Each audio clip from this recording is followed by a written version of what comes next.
And though I wasn't faithful to him, he changed my life.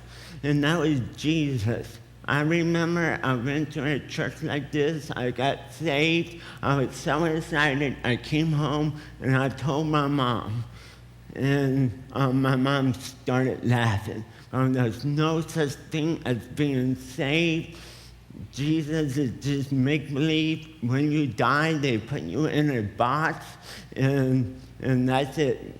And that used to freak me out for a long time. In June of '87, they decided they had enough of me. They kicked me out to the curb. But I guess God was looking after me because my tutor over at Honeywell, I had a tutor that came to my school to make sure I did good in school, decided to take me to her house with her. And I lived with her for 6 months, but it didn't really work out because she was looking for a son, and I wasn't having none of that because I just got out of hell. So nobody's gonna ever tell me what to do, when to do it, or how to, ever again. So it didn't work out. But while I was at her house, I got a job at Cash and Kelly, which is the best job I ever had, only job I ever had. I also got on SSI, but it didn't work out, so I moved back to St. Pete. I lived in an adult living facility, and I lived there for like a year. But when I moved in there, I had no job, even though I still worked at Cash and Kelly. The CEO of Cash and Kelly gave me a personal phone call to ask me if everything was okay. Don't worry, you still got a job. Beyond my knowledge, I used to bag groceries for the CEO's wife every Saturday. She would come into Cash and Kelly and ask for me directly. And she heard of my situation, and she told her husband to make sure I got another job. So I got put in, and then after like a year, I decided to leave the adult living facilities. And I found myself living behind Red Cross on 4th Street, homeless pretty much, no hope. Even though I was a Christian, I never prayed to God. God doesn't like me. If somebody talked to me for a couple years, then 10 years later they called me up. You think I would help them? Chances are not, So that's how I looked at God. But I remember a Sunday school teacher told me that, if you're gonna pray to the nice God, which is Jesus. Jesus is for you. So I prayed to Jesus, and I told Jesus, okay, if you get me out of this, I will do anything you want. If you get me out of this situation, it's a pretty bad situation. And a week later, he got me an apartment where I live today. He moved me in. I had no money. They set it up. I had money. They got me furniture, and everything was great. But I made this promise to God, but I soon forgot my promise I made to God. In 1990, my life was going to change for the better or worse, I don't know. I met this guy named Rick. He introduced me to Christian music. He introduced me to Carmen's, and that's why Carmen's my favorite artist. I thought it was pretty cool. He also invited me to his church, Billy Burke Ministry, and this is where, my relationship with God changed. I thought, okay, I'm going to church. I made the promise to God, but every time I went to that church, I had a knot in my stomach. I would go in there, and I guess it was a Pentecostal or charismatic church. They didn't call it Pentecostal. The guy would cast demons out of people and give them word of knowledge.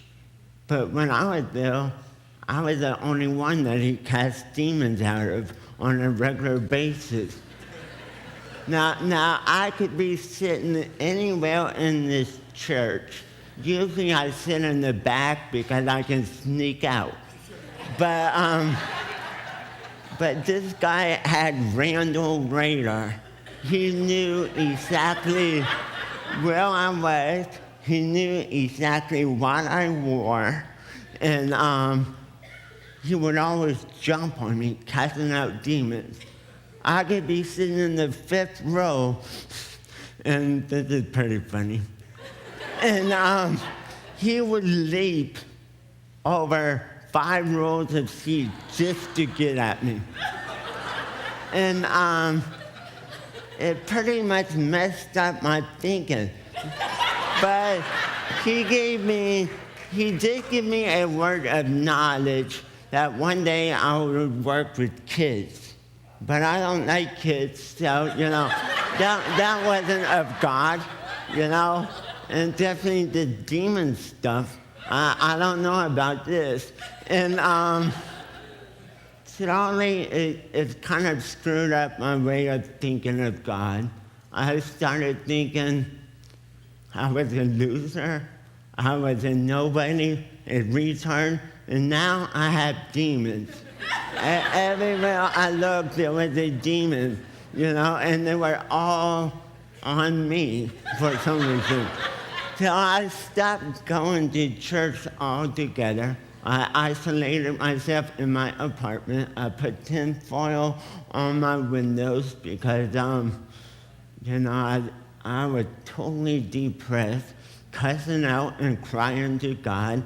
But I kept on playing this tape down on the God that healed me, and I was like, God, rather heal me or take me out. I'm ready. Whatever you want to do. So I would lay in bed crying and cussing out God, and I'm pretty sure God's probably at the laugh and going, wake up, dude. But when I'm sitting there one night while I'm in my depression, I hear this voice goes, Randy. And I'm like, okay, I'm hearing things. And then I hear the voice again going, Randy. It's louder. It's supposed to be a small, still voice, but it wasn't small and it wasn't still that night. And so I get up, I check my apartment because I'm gonna call the cops because somebody broke into my apartment. So I go back, laying in bed because there's no one in my apartment, and I hear this voice going, Randy, and I'm like, what? and it says, are you sick? And I said, no. And why do I need to heal you? And somehow that made sense to me then.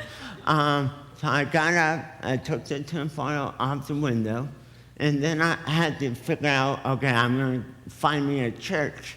There was a church next door having a class on Foundation of Christ, which I got saved or whatever. I learned about Jesus because I learned at this other church you can lose your salvation. So every time they did the altar call, I would raise my hand because I wasn't sure if I could lose it or not anymore. And after I learned the foundation of Christ, I stopped going to church again. Okay, that's enough because I'm not going to let people hurt me again. And at this time, there was a woman by the name of Lisa Smith. She knocked on my door. And I opened the door, and she had this glow around her, and I knew she wasn't a Jehovah's Witness. And so she talked to me for a while, then she invited me to come to this church. And I met Pastor Kelly. He had the same glow around him. So I'm like, okay, what's going on here? And I stayed for a year, and I listened under Pastor Kelly, and my mind slowly healed, and I learned